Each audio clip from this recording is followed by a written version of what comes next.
Prêt à vivre une abondance qui glorifie le Seigneur et non pas seulement vos désirs? Si oui, restez avec nous, car tout au long de cette vidéo, nous allons continuer à briser les mensonges qui vous retiennent et vous allez expérimenter que oui, l'argent, la prospérité et la richesse peuvent se manifester dans votre vie, non pas par magie, mais par la foi, par l'action, par la puissance de Dieu, par l'attitude d'un esprit renouvelé. Abonnez-vous, partagez, activez la cloche et préparez-vous. L'abondance arrive dans votre vie et elle commence maintenant. Et pendant que vous écoutez ces paroles, je sais que certains d'entre vous ont encore des doutes dans leur cœur. Vous vous dites peut-être, c'est beau à entendre, mais moi, j'ai essayé, j'ai prié, j'ai déclaré et rien n'a changé. Alors laissez-moi vous poser une question. Est-ce que vous croyez vraiment, profondément, que Dieu est votre source? Ou est-ce que vous mettez votre foi dans votre compte bancaire, dans votre salaire, dans votre patron ou dans l'économie de votre pays? Parce que si votre foi repose sur le système du monde, vous serez toujours limité. Mais si votre foi repose sur Dieu, le créateur de l'or et de l'argent, alors vos possibilités deviennent illimitées. Regardez Abraham.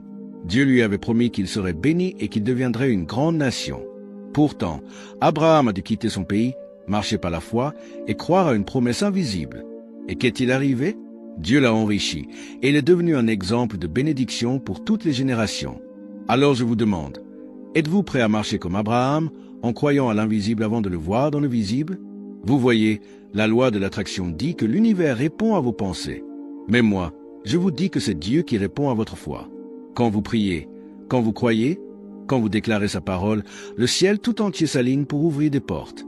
Et parfois, cela ne passe pas par un miracle spectaculaire, mais par une idée qui jaillit dans votre esprit, par une personne qui entre dans votre vie au bon moment, par une opportunité que d'autres ne voient pas mais que vous saisissez.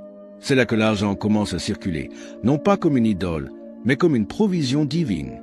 Alors, je vous invite à réfléchir. Quels sont les mensonges que vous avez crus à propos de l'argent? Peut-être que vous avez grandi dans une famille où l'on disait toujours « Nous ne pouvons pas nous le permettre ». Peut-être que vous avez entendu « L'argent est pour les autres, pas pour nous ». Peut-être que vous avez intériorisé « Si je suis spirituel, je dois vivre pauvre ».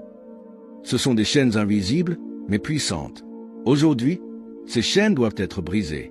Répétez après moi. Je rejette les mensonges de pauvreté. Je rejette les croyances limitantes. Je suis enfant de Dieu, héritier de ses promesses, et je choisis de croire en son abondance. Voilà la première étape. Car tant que vous garderez dans votre esprit des pensées de manque, vous ne pourrez pas recevoir ce que Dieu veut vous donner.